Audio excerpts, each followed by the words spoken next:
நம்ம வீட்டு கத்திரிக்காய் செடியில் ஒரு 3 காய் காய்ச்சதுன்னு சொல்லிட்டு பறிச்சுட்டு வந்து வச்சுருந்தேன். அந்த 3 காய் வச்சு இன்றைக்கி லஞ்சுக்கு ஏதாவது செஞ்சிடலாம் அப்படின்னு சொல்லி தான் கட் பண்ணிகிட்டு இருந்தேன்.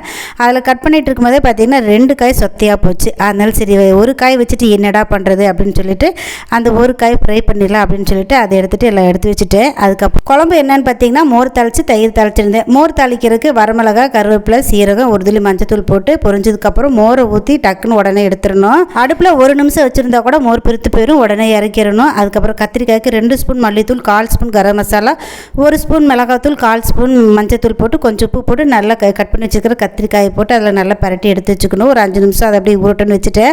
அந்த கேப்பில் பார்த்திங்கன்னா தயிர் தாளித்து வச்சுட்டேன். அதுக்கப்புறம் கத்திரிக்காய் ஃப்ரை பண்ணி எடுத்துச்சு.